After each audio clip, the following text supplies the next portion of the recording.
How's it guys? Welcome back to the channel, and it's time for another Friday feature. So for today's Friday feature, I want to quickly tell you about my new GoPro. So the GoPro Hero 10 Black. Hopefully that comes up and is not blur. And sort of the decision making on why I got this one and how I got into GoPros a few years back as well. So my journey into using GoPro action cameras started in 2019 when I got this camera, the Hero 7 Black, on special. It came with a few accessories and I think a spare battery and things like that. And therefore, you know, I got it towards the end of its lifespan. If you know GoPro, you know that every year almost they release a new GoPro camera in September. So just about June or July, I got this camera on special before the release of the Hero 8 Black. And initially it was meant to be you know, a camera that I used just to capture the odd video for social media, time lapses and things like that. It does 4K 30 and it does slow motion. I think it's HD 120 frames per second. So you know, it was just a supplementary camera for a while to my photography work. And then last year I started using it more as a vlogging camera. So I got the tripod mount that I use and the Rode Video Mic Go and the GoPro sort of adapter that you need to use the mic on the GoPro. And you know, I would mount it up and use it as a vlogging camera because it does stabilized video, and when you've got the mic on, the sound quality is good enough so you can actually use it as a vlogging camera. So I was finding much more use of this Hero 7 Black. I never upgraded to the Hero 8 Black because you know, I had just bought this camera, and when the Hero 9 Black came out, there were some concerns with the processor getting a bit long in the tooth. So the Hero 6 got a new processor that they then used all the way to the Hero 9 Black. And if you think how much video advanced in that time period, that 4 or 5 years, the processor became, you know, a bit laggy and not good enough to actually keep up with the specs of what they were trying to do with the Hero 9 Black. So then this year in September, when they released the Hero 10 Black, they updated the processor chip, and you know, they made it I think almost much more responsive and much faster. So one of the things I've been noticing when I've been using it is the startup time is almost instantaneous. So it's on and ready, you know, almost instantaneously. I don't think there's much difference between the 7 and the 10. But what I do like is having the ability on the Hero 10 to just start it up using the top button. The 7 also offers that feature where it's a quick record on, but what happens is that drains the battery quite quickly, and it makes the Hero 7 die very quickly. I think, speaking of batteries, I'll just quickly show you the difference in the battery sizes. So the Hero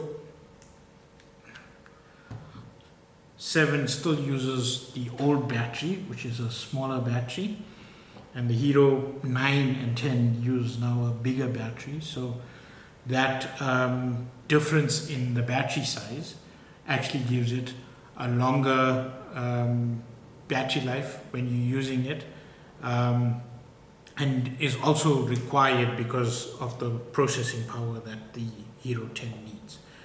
Then if you look at the two cameras side by side, you can see that there's quite a sizable difference in the two camera bodies themselves. The Hero 7 needs this mounting bracket if you are to mount it on anything. So it goes into this cage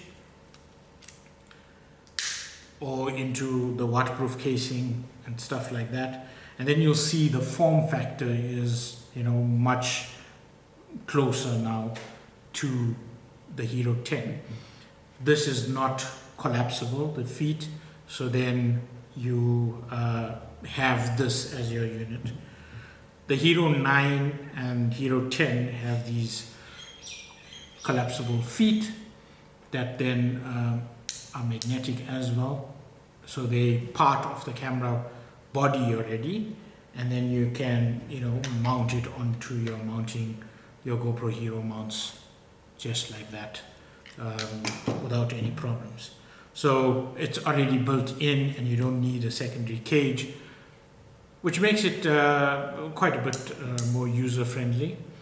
I think the other thing is that the hatch is on the side, so if you do have this mounted on, for instance, a tripod or anything like that, you have access to the battery and the SD card and the audio jack, while it's still mounted. You don't have to unmount it and then open the door like on the Hero 7, which makes use a bit easier as well. The other, I think, very important feature, if I put it on, compared to the 7, is you can see that the screen on the front is a little LCD screen, so you can use it to frame yourself quite nicely. And compared to the Hero 9, the screen is actually quite reactive, so it's instantaneous compared to the Hero 9, which had some lag on it. The 7 Black doesn't have a screen, it just has a display that will tell you whether you're recording or not. So you can't say how well you're framed by looking at it. I think there's a couple other features that I'd like to highlight. So the new charging pod or charger for 2 batteries is this size for the Hero 10, and this is the old 6, 7, I think 8 charger. So you can see the size differences, like it's double the size almost, and this is more transportable and packs away easier. And then talking about packing away, this is the new case that the Hero 10 comes in. It's a hard case compared to this soft floppy case that the Hero 7 came in. So aesthetically it looks much better as well. I haven't been using it because all my stuff is in the Hero 7. I think just working through the features, one of the things I've noticed on the Hero 10 is that if you're shooting 4K 30 or if you're shooting 30 frames per second, you can do HD 30 and 4K 30 and no 2.7K 30. So what I used to do on the 7 was I would shoot my videos in 2.7K, and then when I'm editing it, it gives you room to zoom in, and it still allowed you some resolution, because I would render all my videos in HD, which is 1080. On the Hero 10, I'm not too sure whether I'm doing it wrong, or there's some setting that you have to tweak, but I can't get the video to be 2.7K 30. It allows 2.7K, but I think the minimum on the 2.7K is 60, and it automatically switches to 4K 30 when you try to get 30 frames per second. So I'm not too sure why that is, because you can do 1080 30, but for some reason you can't do 2.7K 30. It's strange. So you have to do 4K 30 and scale it down almost, which takes a little bit more processing power on your computer and things like that. So you have to be aware of that. One of the things they have done is they've upgraded the SloMo, so you can do 4K 120 frames per second on this, and if you're doing 240 frames per second, you can do 2.7K. So that's quite cool. 240 frames per second is 10 times SloMo if you're doing 25 frames per second. So it's quite good, or 8 times if you're doing 30 frames per second, depending on what your video frame rate is. And then this does have 5.3K, and you can do 5.3K up to 60, or you can do 5.3K 30, and that's all stabilized and Hypersmooth and all of that that it has. I think the Hypersmooth has been improved on this as well. So when you are moving and taking video, it is improved. I've done some side-by-side shots, which I will hopefully link here.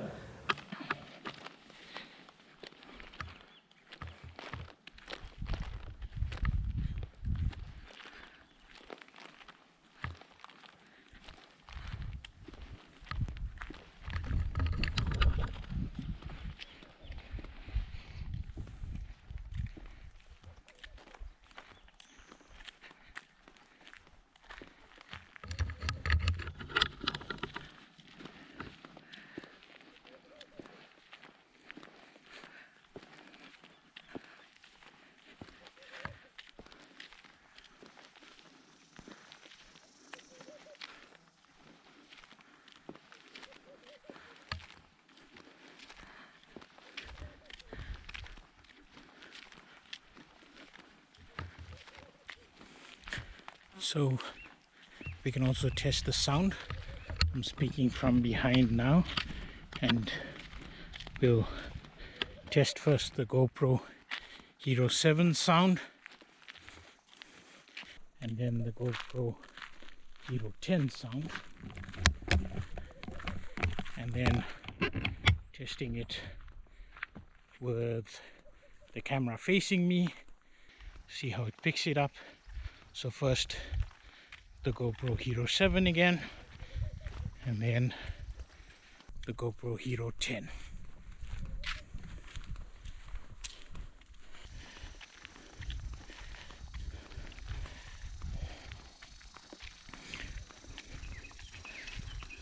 Then I think what they say they've also done is improve the sound quality on that. And on those side-by-side shots, I'll just switch between the two sounds, and you can see if there's a noticeable difference on the two. I haven't really done that side-by-side comparison yet, or I haven't looked at the video for that.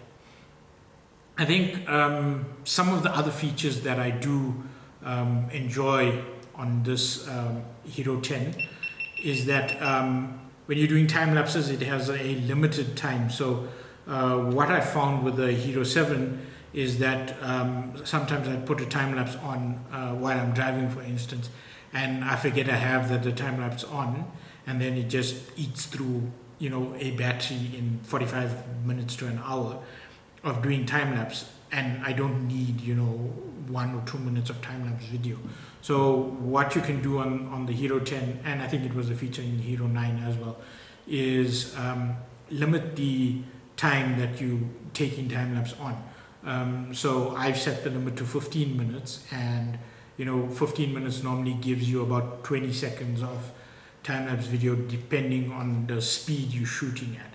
And that's one of the other things that I found that is useful with this. It's got a auto speed on the time warp feature, so you can shoot a time warp without having to worry about setting the speed so that your speed looks fine and is not too jarring or anything like that. So I think I don't know how it does it. It probably has the GPS calculating a speed, and then it sets the frame rates and how fast it shoots accordingly. And I've done a few time lapses with this, and they look quite cool. So it's a good feature to have. I think some of the changes to the form factor between the 10 and the 7 is, or one of the most confusing one is that the power button is now on the left hand side on the 10 compared to the right hand side on the 7. So that does get confusing, because the muscle memory is used to pressing the button on the right, and the one on the left does get confusing sometimes. But like I say, what I've been doing is using the top button a lot more with a quick capture, because the bigger battery then allows the quick capture to be on all the time, and it doesn't drain the battery as much. There have been some issues or claimed issues of overheating. The unit does get a lot hotter than the Hero 7 Black, especially when I'm shooting 4K 30. But when it's mounted on your tripod or on your chesty, it's not an issue that I found where videos cut off. I've done videos, Friday feature videos actually using these cameras, with this camera in particular, and it's shot 15-18 minutes without actually overheating. So that's not an issue I found to be a problem. The other features that they've updated on this is the lens itself has a layer or a coating that makes it a bit water resistant. When I did go snorkeling with this camera, one of the key shots, there's a water droplet on the lens, and if you look at that video, you'll see there's a key shot where there's a water droplet on the lens, and I switch it over to Michi, who was the instructor for the snorkeling, and you can't see her face because there's a water droplet on the lens. So they've actually put a coating on here that actually prevents that now, which is a cool feature to have as well. The other thing is it's got 24 megapixel photos now compared to the 12 megapixel of the Hero 7. So it's usable photos compared to what you were getting out of the Hero 7. Although I'd use it sometimes. I just prefer sticking to the normal big camera for the photos. And then I think one of the issues I found on this legs in particular is it does tend to move around a little bit. So especially when I have it mounted on my windscreen, you can mount it and then it's not level. What it does have is horizon leveling, so it does help because it then auto levels the horizon, which is a cool feature to have compared to the 7 where you'd get skewed horizon a lot. So yeah, I think this is still going to be my vlogging camera, and the camera I use more often now. Having the 7 as a backup and as a second view will be quite cool as well. So what I did recently is I mounted this one on the roof while I was vlogging with this one. Maybe I can show that video and show the split perspective. So, you have 2 GoPros running at the same time and can get different angles, which is quite cool. It's quite a cool perspective to have, the one outside the car looking down and forward, and this one looking back at you, or with like something like this mount, where you can get a dual mount and then mount one camera forward, one camera backwards, and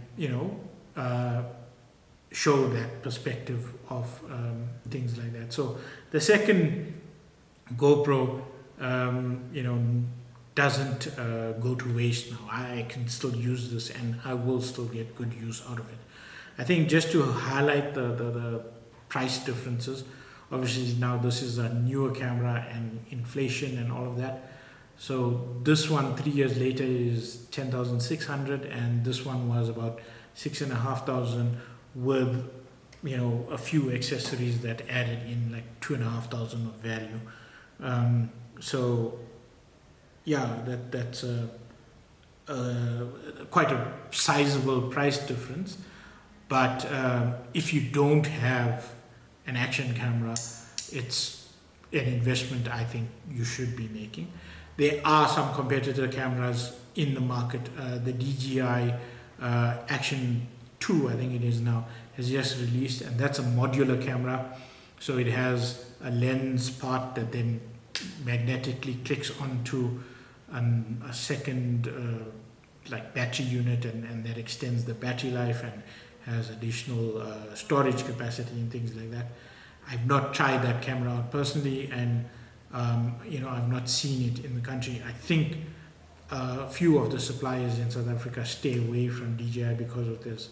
There's a lack of support, but there are obviously DJI suppliers in the country as well. So that Osmo Action 2 camera may be something to consider instead of the Hero 10 Black, and you'll need to actually watch the reviews for that if you are getting into a action camera for the first time.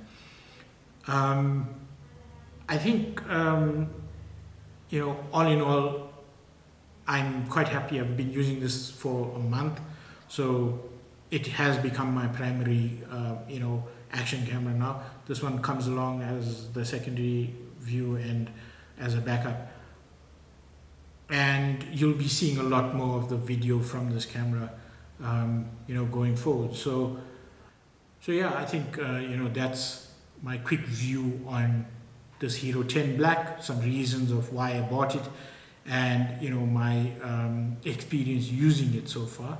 So yeah, that's the end of this Friday feature.